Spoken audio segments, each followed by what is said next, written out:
This 1960 photograph, A Leap into the Void, shows a quiet Parisian street lined with old sidewalks, a stone-walled building and leafy trees. From the mansard roof of the walled building on the left, the artist takes a leap, his dark suit contrasting with the white of the sky. With his body arched, his hands out, and his hair flying back from his forehead, he's not falling, but leaping into the air, as though he would never land.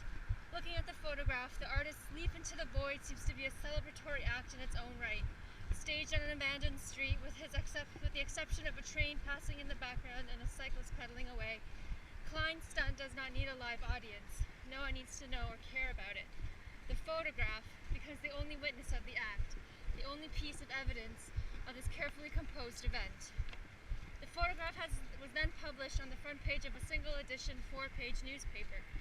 The newspaper was created by the artist to exhibit his leap, and functioned only to circulate the act, after which no more editions were created. Although it looked, circulated, and was distributed like a newspaper, it functioned more like an exhibition pamphlet than a periodical publication. The intention of creating a fake newspaper to self-promote the artist's leap is further complicated upon the realization that the photograph is a montage, a composite of photographs.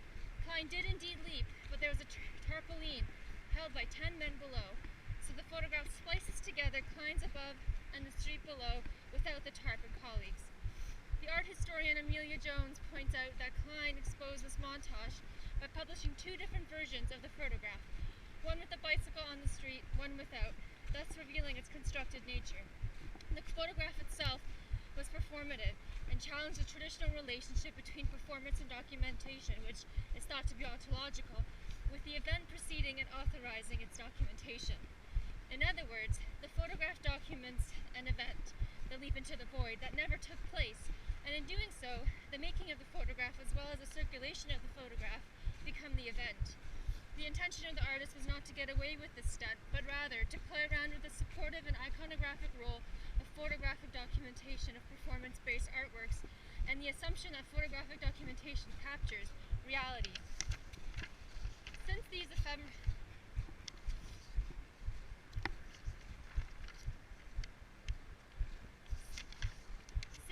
ephemeral artworks which evoke the body and challenge the hegemony of formalism could not be exhibited, the photograph of the event stood as a souvenir of the unseen, the past, the elsewhere, a tool for the imagination. Klein's photograph in the fake newspaper gives life to the document, challenging performance's dependence on documentation to attain symbolic status within the realm of culture, and opening up its formal elements to performativity, to something more. No longer an unquestioned account of an event, the photograph as document is turned inside out, simultaneously problematizing the privileging of presence in performance art, and thinking about the document as capturing the materiality of presence through construction. His performing document raises questions around proximity, the ideological implications for claiming presence, and the competing yet generative relationship between form and content. I offer Klein's Leap into the Void as an entree into exploring the complexities of the recent materialist and post-humanist turn within educational research methodologies, in exposing the ways in which documents perform on the boundaries of representation. Klein helps us to think about representative and dissemination differently. This paper will explore what a performative methodology in educational research could look like and what it could do. I counter Klein's strategy of the performing document as both a method that problematizes the privileging of presence, as well as a method that creates a self-reflexive document that offers a different way of retrieving what can be known. In other words, his photo montage performs the paradox of documenting presence, revealing the impossibility of capturing an event's wholeness, and therefore its originality. It performs the paradox as a photo montage, which is exposed through dissemination. Without Klein's fake creative play on and with documentation that exposes the reality of discourses that cover up contradiction and paradoxes.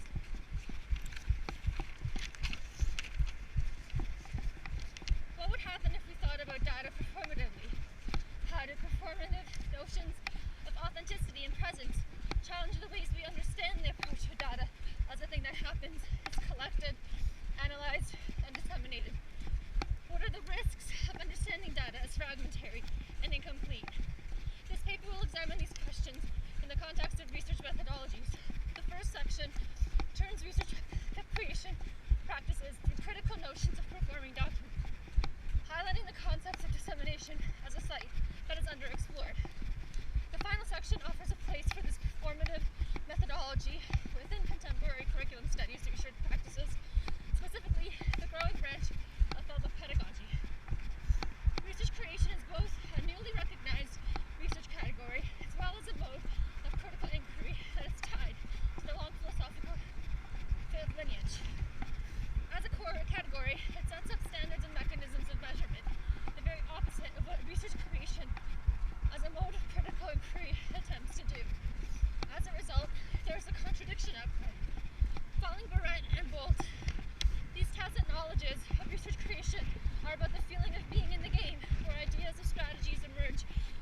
intervention, but doing something outside of the trap of representational coherence. In order to flesh out the space of enactment, I turned to Derrida's distinction between scission and dissemination. In this essay, collection dissemination, Derrida explores the ways in which discourses has the potential to reveal its own contradictions. I would like to focus on the third and last essay of the collection, where Derrida distinguishes between scission and dissemination. Scission is a necessary violent castration or cut, performed under a text that opens it up to new discourse, and dissemination is what happens after scission, is the material transfer of what comes out of decision to a new discursive context. In distinguishing the two actions, Derrida focuses on the moment of material transfer, where there's a power struggle at play. Scission signifies violence, which dissemination represents, and in representing it, closes the violence produced by the scission. Thus, scission establishes the power that dissemination seeks to relinquish. Quote, this scission, this opening, this pure appearance of appearing through which the present seems to free itself from the textual machine, in fact, denounces itself at every moment, end quote.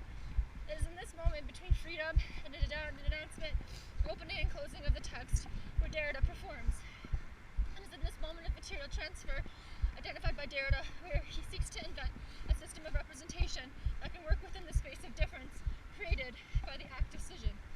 This system is made manifest throughout his book as he superimposes different texts onto one another. It is both scission and dissemination, collage and montage. The text acts out its object of study. The point here is not to cancel out dissemination in order to restore scission's power, but to think dissemination as an act of scission. In other words, dissemination still exists as a cultural product, however, it is consumed in a different way.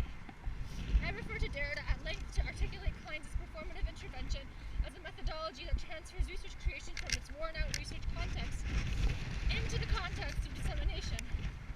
Like Derrida's essay, Klein's Leap into the Void de-emphasizes the significance of quantifiable research outcomes by focusing on the mechanisms through which a project strives to make something happen. Both Derrida and Klein turn to the visual strategies of collage and montage in order to expose these mechanisms and enact new modes of dissemination, while Derrida performs his document by superimposing text and numbers. Klein performs its document through the strategies of photomontage, more specifically through the dissemination of the document, which performed the photomontage. As a result, he turns photomontage, a modernist avant-garde revolution in representation, on its head. In using the device of self-promotion, publishing 2 versions of his photograph in his own single edition newspaper, to expose the photograph as a photomontage, not only does Klein use the mechanisms of dissemination to perform the document, but he creates its own platform for dissemination through which he filters his photograph.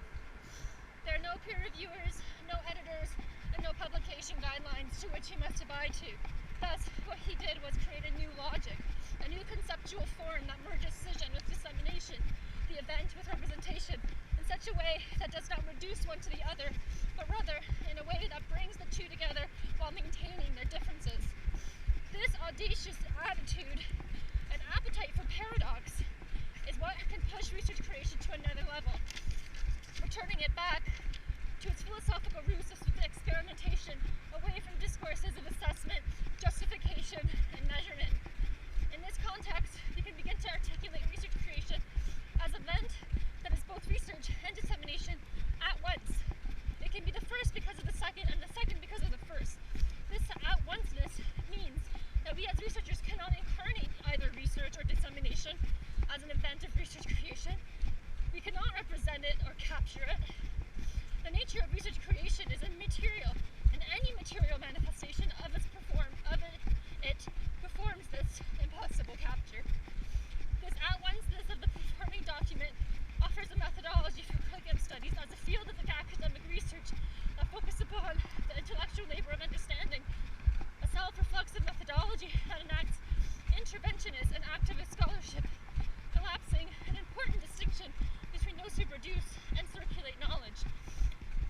The reconceptualization of curriculum studies